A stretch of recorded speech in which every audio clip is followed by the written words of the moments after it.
5 years ago this weekend that Dr. Martin Luther King Jr. led a historic march out of Selma, Alabama. This was the second American Revolution, the fight for the right to vote. NBC's Rahima Ellis takes us back to the battleground.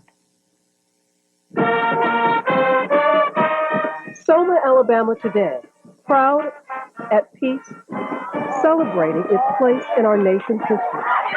Celebrating with Selma on this weekend, thousands from around the country and the President of the United States. I thank you all for what you did here. What they did here in the early 60s was stage a revolution, a nonviolent coup of a way of life. The right to vote was a major goal. All you demonstrators under arrest. And Selma was one of the battlegrounds. Joe Smitherman was first elected mayor in 1964. 36 years later, he's still the mayor. Blacks were not allowed to vote. They might allow 1 out of 100, or maybe at times, if they felt they could control that black vote. We had around 10, 11,000 white voters in the county, and we only had about 250 black voters. In January 1965, Dr. Martin Luther King Jr. arrived to turn up the heat.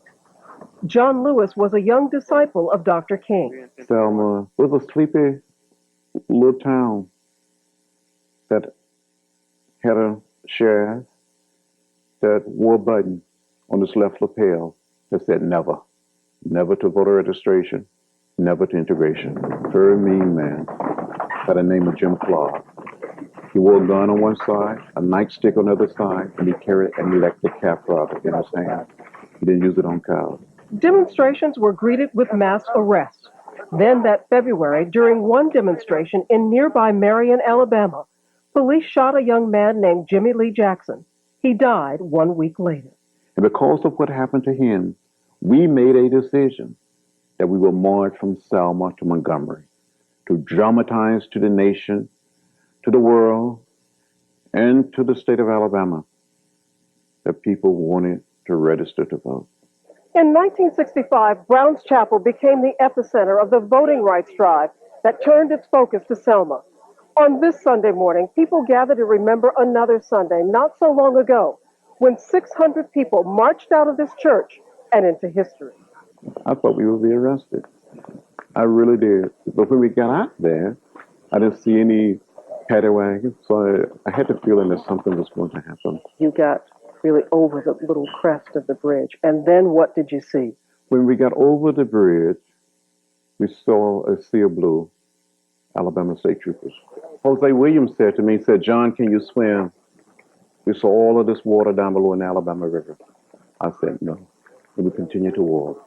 A man identified himself and said, "I'm Major John Cloud of the Alabama State Troopers.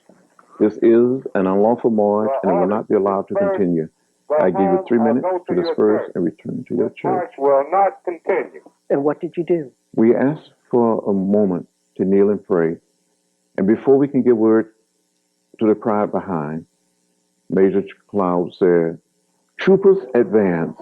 They came toward us, beating us with nightsticks, bull whips, trampling us with horses, releasing the tear gas. I was hit in the head by state troopers with a nightstick. I thought I was going to die. Cheyenne Webb Christberg was 7 years old in 1965. Unknown to her parents, she had joined the march and was on the bridge that bloody Sunday. As I stood there, my heart was just beating real fast. And all of a sudden, I had started running. I could still hear the sirens and the cries of the people who were running, bleeding and falling, trying to make their way back to Brown's Chapel AME Church. 2 days later, Dr. King led a second march to the foot of the Edmund Pettus Bridge. This time, with the eyes of the nation on Selma, there was a tense standoff, but no violence. One marcher came from Boston, the Reverend James Reed. That evening, he came back and went out with a group of ministers to get something to eat. They were attacked by a group of local whites. He was beaten so severe he died 2 or 3 days later. An outraged President Johnson addressed a joint session of Congress and 70 million TV viewers, calling for a swift passage of a Voting Rights Act. One of the most moving statements that any American president ever made, the whole question of civil rights. He started that speech off that night by saying, "I speak tonight for the dignity of man and for the destiny of democracy." And the destiny of democracy. Their cause must be our cause too. Because it's not just Negroes, but really it's all of us who must overcome the crippling legacy of bigotry and injustice. In that speech, he said over and over again, and we shall overcome. I was sitting next to Dr. King as we listened to President Johnson, and tears came down his face. He cried. I think we all cried a little. March 21st, 1965, 2 weeks after Bloody Sunday, on the steps of Brown Chapel, Dr. King prepared thousands for a third attempt to march. We are in the midst of a great struggle today. He was my friend, my brother, my leader, my hero. He said we all can be great because we all can serve. 4,000 strong, civil rights and religious leaders, politicians and celebrities in a line over a mile long. A Michigan man with just one leg, all joined by people from around the country, to walk the 54 miles from Selma to Montgomery, and by presidential order, under the watchful eye of the Army and National Guard. At the end, Dr. King gave a memorable speech in the shadow of the Alabama state capitol. He spoke from his heart, from his soul, from his gut. It will not be long because truth crushed earth will rise again. Yes, sir. How long? Not long.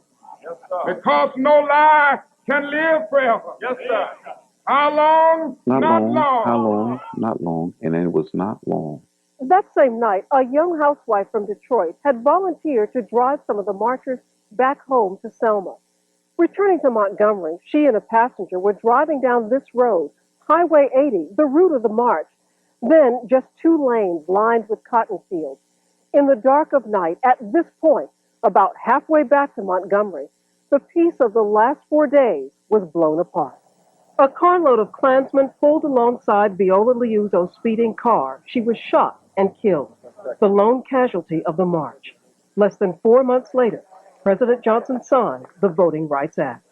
I feel like I'm walking on special ground, on hallowed and sacred ground. And voting is a powerful right of democracy, isn't it? You have to use the vote. And what convinced me long ago that the vote was so powerful is people fought so hard to keep us from using it. For today, Rahima Ellis